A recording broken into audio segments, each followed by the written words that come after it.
La foire du livre de Bruxelles, qui se tenait sur le site de Tour et Taxi, est née en 69. En fait, on fête sa 40e édition et de la vie générale, ce fut une bonne année. Le nombre des visiteurs n'a pas augmenté, environ 70 000, mais en période de crise, on peut considérer que c'est un bon résultat. Un très beau site industriel situé le long du canal de Bruxelles et qui servit comme entrepôt des douanes avant d'être désaffecté avec l'apparition de l'euro et l'ouverture des marchés. Soit, cette foire est l'événement éditorial international le plus important de Belgique.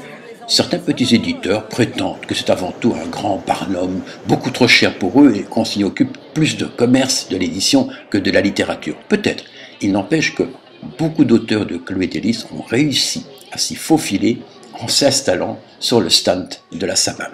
Sylvie Godefroy, tu es responsable du stand ici de la SABAM. Oui. Il y a beaucoup de monde, donc on n'entend rien, donc je te demanderai de parler fort. D'accord, mais tu vas acter ça sur la SABAM. Oui, sur quoi? D'accord, sur la SABAM. Sur la SABAM. D'accord. Parce que... Je ne suis pas porte-parole de la SABAM. Non, je sais. Ça, hein. Mais la SABAM, est-ce qu'on peut comparer ça à la SACEM en France?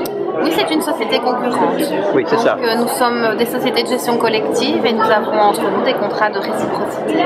Mais en principe, je veux dire, est-ce que les écrivains sont intéressés par la SABAM parce qu'il n'y a pas de rapport direct?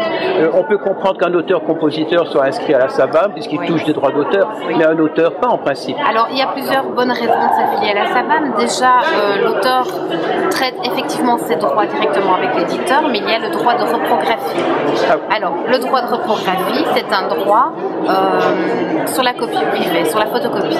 Oui, mais moi je ne connais aucun auteur qui ait jamais touché un cent de droit de reprographie. Eh bien, tous les auteurs que tu vois sur notre stand ici touchent des droits de reprographie. Bon, donc il faudra qu'on s'informe un petit peu. Hein. Exactement, c'est nécessaire. Nous avons chez nous des spécialistes dont je ne suis pas.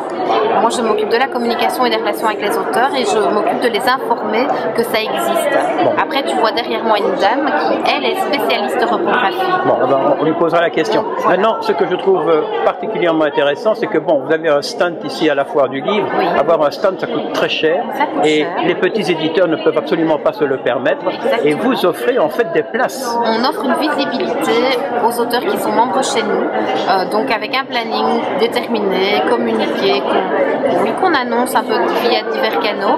Et c'est vrai que ça leur permet d'être là sur le site de la foire et de signer leurs livres. Et puis il y a aussi les mercredis que vous Les faites. mercredis du livre, une fois par mois, un petit déjeuner de la littérature dans lequel on propose un auteur en découverte, on achète 32 livres qu'on offre au public ensuite. Est-ce que toi tu es spécialiste, auteur, compositeur, auteur? Alors moi j'ai travaillé dans la musique à la SABAM pendant 14 ans et depuis quelques mois je suis account manager en théâtre, littérature et art visuel.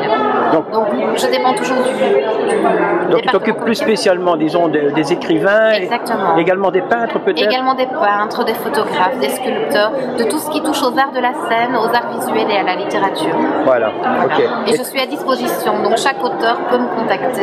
Je suis véritablement à leur disposition. Oui, on peut mettre ton adresse mail sur Bien entendu. la vidéo? Oui, Bon. bien entendu. Et on peut quand même signaler aussi que tu es écrivaine toi-même. Je suis écrivaine en herbe moi-même. En herbe. Je viens de sortir mon 4e roman, oui. Et qui s'appelle comment? Chez Adam. Et c'est chez qui? Chez Adam, c'est un huis clos, un lieu que je tiendrai secret. Il faudra lire le livre pour savoir. Oui, mais chez quel éditeur? Chez quel éditeur? Chez Pralego. Pralego. L'édition Pralego à Paris. On le fera apparaître également. Voilà, c'est gentil. En tout cas, merci. Avec plaisir, Bob.